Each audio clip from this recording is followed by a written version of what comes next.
Présente pour les personnes aînées de la capitale nationale, l'Association québécoise de défense des droits des personnes retraitées et pré-retraitées, AQDR, section Québec, est fière de vous présenter Aînés, on vous écoute. Alors, bonjour aux auditrices et aux auditeurs. C'est Judith Gagnon de la QDR Québec, comme avec vous toutes les semaines. Je vous propose cette semaine quelque chose de fort intéressant. À la QDR, on a une équipe de travailleurs de milieu avec un psychoéducateur aussi qui connaissent les enjeux et les besoins des aînés.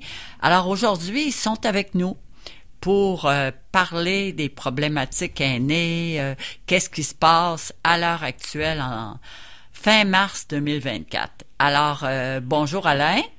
Oui, bonjour. Bonjour Éric. Bonjour. Bonjour Joseph Désiré. Bonjour. Puis bonjour Jacques. Bonjour. Alors, on va commencer, mais vous voyez, c'est toute une équipe, c'est des gens qui ont à cœur le bien-être des aînés.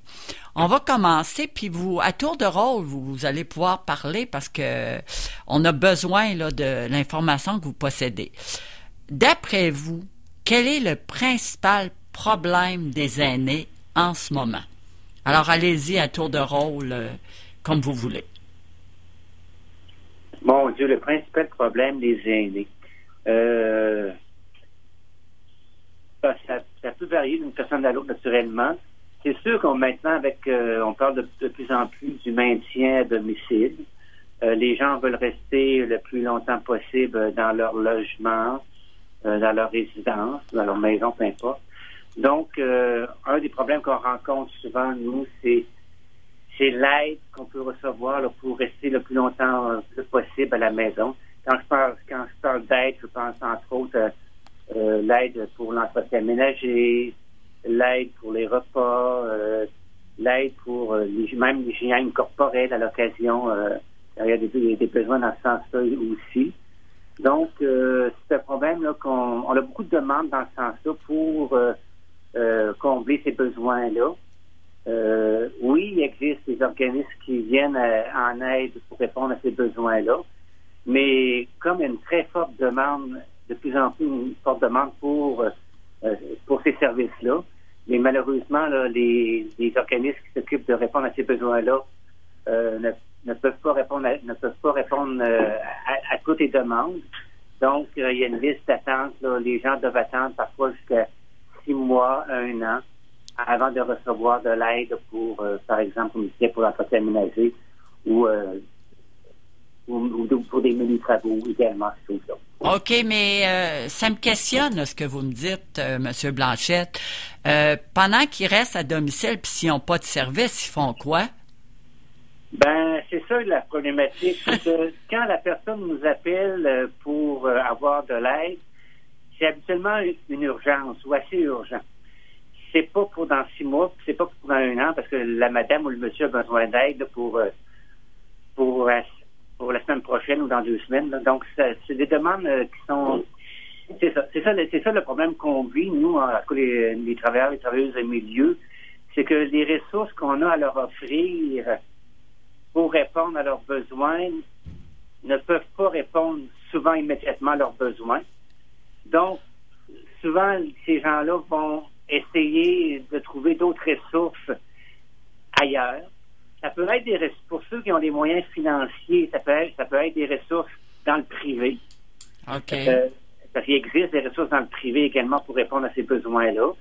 Mais ça coûte plus cher. Ça coûte plus cher que passer par les organismes communautaires.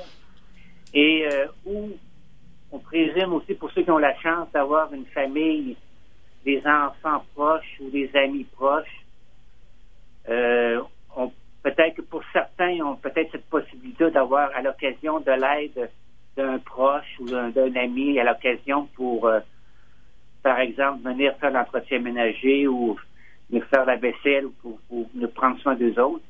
Mais souvent, qu'est-ce qu'on entend comme commentaire des personnes âgées, c'est que nous, on ne veut pas déranger personne. Ah, tu l'entends encore.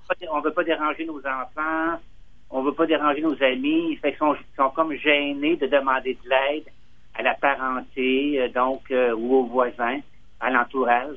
Donc, souvent, ils vont rester avec leurs problèmes, puis ils vont attendre que la ressource les contacte pour dire oui, là, madame, oui, monsieur, on peut vous envoyer quelqu'un là, pour répondre à votre besoin.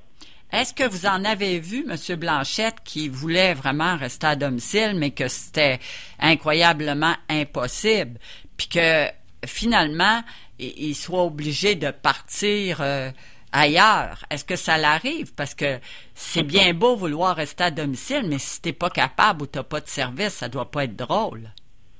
Oui, c'est sûr que si la condition physique se dégrade, puis qu'ils peuvent pas rester dans leur logement parce que leur condition physique c'est trop dégradé, ben c'est sûr qu'ils peuvent avoir de l'aide aussi, soit du CLSC ou du CIUS, ou maintenant c'est le CIUS ou le CLSC, peu importe, mais avec une infirmière ou différents spécialistes là, qui travaillent pour le CIUS. Donc, ça peut leur permettre de rester un peu plus longtemps, là, ou peut-être dans leur logement, avec l'aide du CIUS. Mais tout dépendant comment leur condition physique se dégrade et à quelle vitesse leur condition physique se dégrade. Et parfois, ils sont obligés là, de déménager pour aller rester soit dans une résidence pour personnes âgées avec service ou où ils peuvent prendre, c'est ça, où on retrouve des infirmiers, des préposés, des médecins sur place. Là. OK, mais il faut de l'argent pour ça, par exemple. Là. Oui. À un moment donné, là, ils doivent pas être toujours capables d'avoir ça. Là. Si t'as pas d'argent, tu fais quoi? J'ai l'air à m'ostiner, mais moi, je me dis, si t'as pas d'argent, tu fais quoi? Ben, c'est souvent les gens qui vont couper. C'est ça qui va arriver, c'est que les gens vont se priver de différentes choses pour essayer d'économiser pour au niveau des vêtements, souvent ils vont se priver. Au niveau des sorties récréatives, ils n'auront presque pas du tout. Ils vont se priver de sorties récréatives. Ils vont se priver peut-être même au niveau de la nourriture. OK. Ils vont s'acheter des choses moins chères pour économiser de l'argent, pour avoir plus d'argent pour investir au niveau de la santé, au niveau des médicaments, ces choses-là. Donc, c'est des gens qui vont se priver sur différentes facettes pour avoir plus d'argent pour dépenser pour des médicaments ou des choses comme ça. Donc. OK. Puis, il y a une chose que j'aimerais savoir. Comment ils se sentent à l'heure actuelle, là, avec l'inflation, l'économie qu'on vit, Comment avez-vous vu, est-ce que les aînés se sentent isolés? Est-ce qu'ils sentent qu'ils sont entendus? C'est quoi leurs conditions à ce propos? Écoutez, dans les situations que les personnes aînées vivent, souvent, lorsqu'ils n'ont pas les services, ils vont vivre un genre de résignation. Je ne l'ai pas. Je peux rien y faire, alors ils vont s'en passer, puis ils vont continuer leur vie tranquillement en se privant d'un paquet d'affaires. On regarde la condition présentement, une bonne partie de la population, si on regarde l'inflation dans les 3 dernières années, qui frôle le 15% et plus, il serait curieux de savoir si les rentes de retraite qui leur sont octroyées par les gouvernements ont augmenté de 15%, eux autres. Je pense pas. Deuxième des choses, c'est ces gens-là, ils vont mettre l'argent de façon judicieuse à essayer de garantir un toit sur la tête. Alors, les loyers ont augmenté, l'argent, ils n'ont moins. Alors, où vont aller les privations? C'est un peu comme mon collègue Alain disait. On va se priver de nourriture, on va se priver d'habillement, on va se priver de sortie, et on va se reformer sur nous autres mêmes. Et t'as beau regarder, tout le monde est occupé à droite et à gauche. Alors, quand tu vis dans un logement, ça fait des années que tu vis là, une vingtaine d'années, 25, le prix du logement a moins augmenté. Mais si tu te ramasses par un concours de circonstances, être obligé de déménager, ces gens-là font un méchant saut. Vous avez raison. Mais est-ce que vous en avez vu qui trouvent des coopératives d'habitation? Ça, c'est beaucoup moins cher à des bonnes conditions. En avez-vous vu qui regardent un peu partout puis qui essayent de se trouver quelque chose ou ils sont trop sur le choc puis ils font pas ça? Ben, écoutez, là, au niveau de cette question-là, je vous dirais, oui, il y a des personnes aînées qui sont dirigées vers des coopératives d'habitation. On sait que les logements dans les coopératives d'habitation couvrent toute la région de Québec, mais ces gens-là veulent rester dans le secteur où ils habitent. Alors, ça devient difficile. Des fois, il y a certains secteurs plus populaires que d'autres. Alors, de rester dans leur secteur, ça occasionne un problème. Ils ne sont pas les seules personnes qui peuvent être démunies économiquement. Alors, ils ne sont pas priorisés non plus par les coopératives d'habitation. OK. Pour dire, OK, c'est une personne aînée, on va la passer en premier. Et c'est un peu dans toutes les sphères, là, présentement, les difficultés que les personnes aînées peuvent rencontrer. On ne parle pas, là, beaucoup, là, encore une fois, que bien souvent, une bonne partie de la population se ramasse sans médecin de famille. Alors, tout le monde vit la situation sans nécessairement faire des manifestations dans la rue. Mais quand je regarde les chiffres de M. Dubé qui nous disait qu'il y avait au-dessus de 2 millions de personnes au Québec sur 8 millions qui n'ont pas de médecin de famille à l'heure actuelle, c'est 25% des personnes. Et souvent, les personnes aînées qui avaient des médecins depuis très, très longtemps, c'est ces personnes-là, les médecins prennent leur retraite, là. C'est pas le jeune médecin, c'est le médecin là, qui a 40, 50 ans de pratique qui prend sa retraite. Et qui a un médecin de famille qui a 40, 50 ans, les personnes qui ont passé 60 ans, 70 ans. Oui, vous avez raison. Ça, c'est un point qui est important.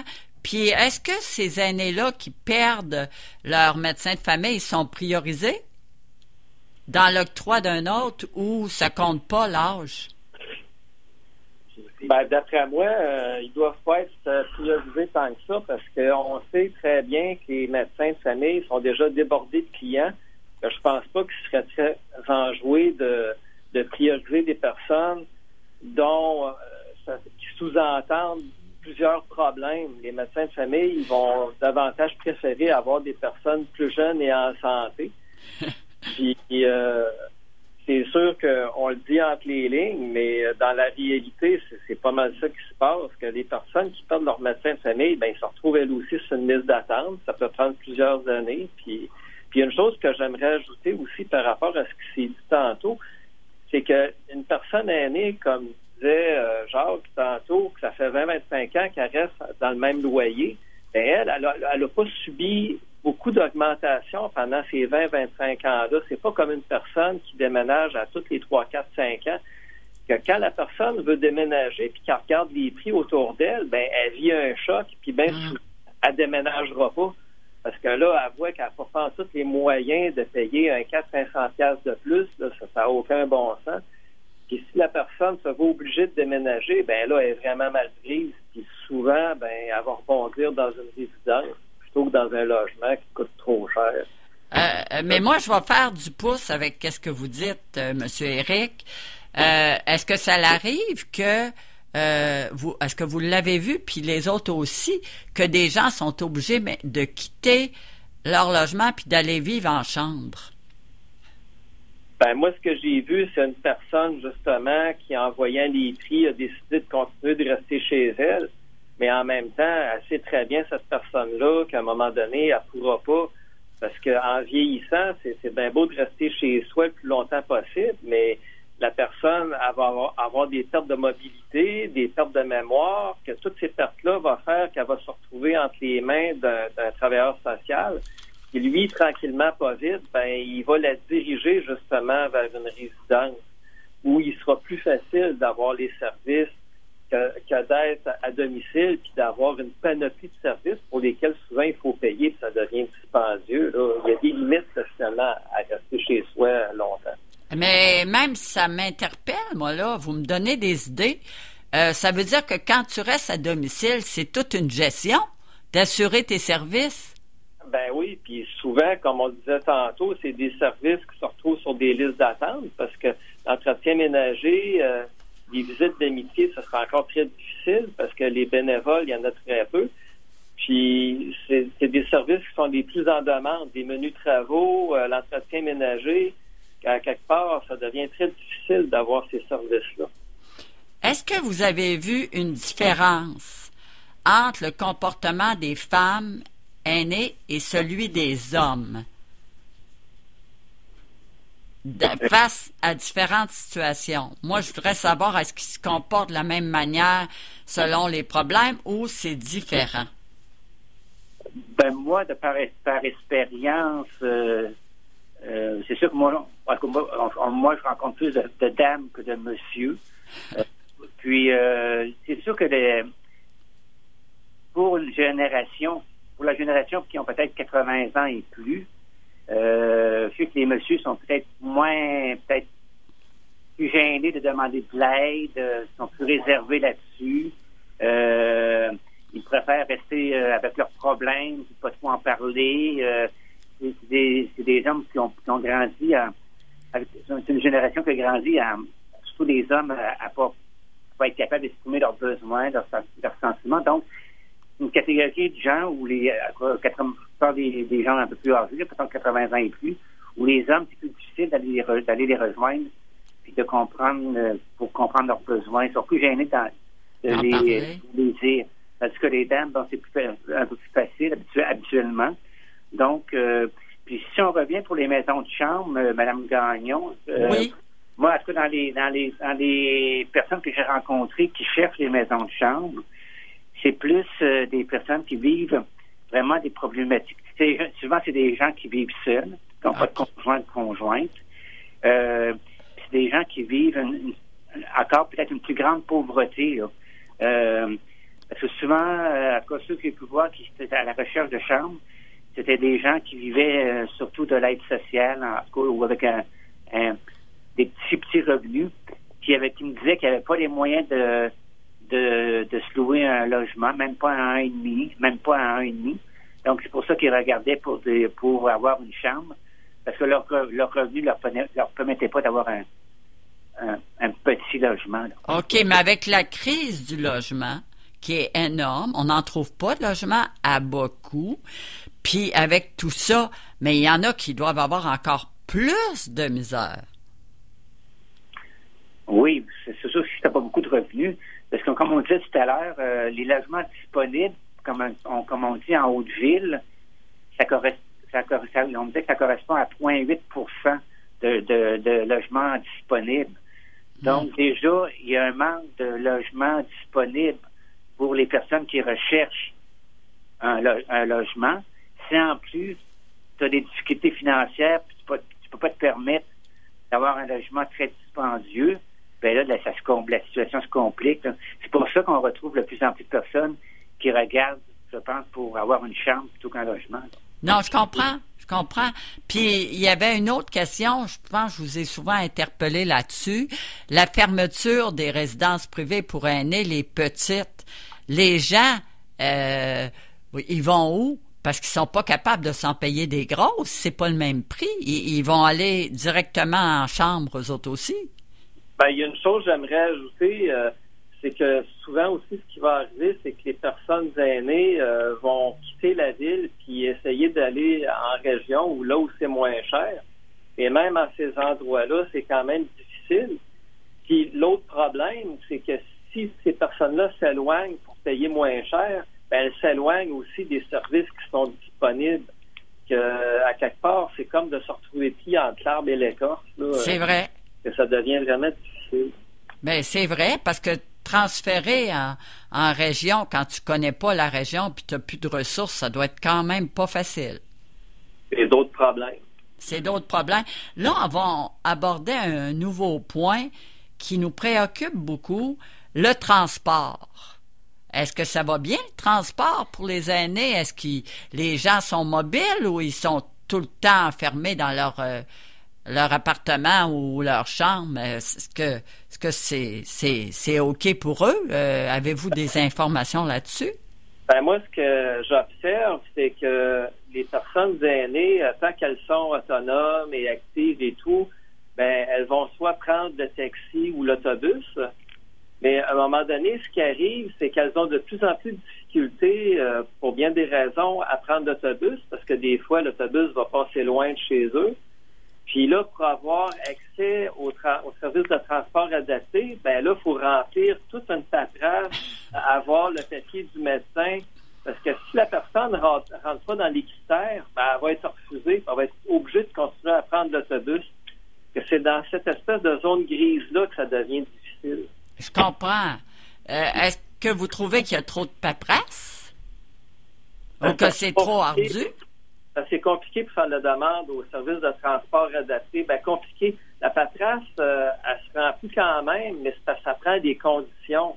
C'est là que ça devient compliqué, parce que la personne va dire, ben voyons, je devrais l'avoir. Et des fois, eux autres, ils vont juger qu'elle n'a pas le droit de l'avoir tout de suite, puis ça crée des problèmes des fois. OK. Mais c'est sûr que le transport en commun pour les personnes âgées, c'est pas toujours évident, comme disait, mais c'est que c'est pas adapté non plus toujours à la personne. C'est que les commentaires que j'entends, c'est que on n'a pas le temps d'embarquer, que l'autobus part, puis on perd l'équilibre, puis on manque de tomber. Là, je sais qu'il y a des arrêts aussi, comme en Haute-Ville, il y a des arrêts qui ont été enlevés. Là. Donc, comme sur la rue je pense sur la rue Saint-Jean, il y a un arrêt qui est enlevé.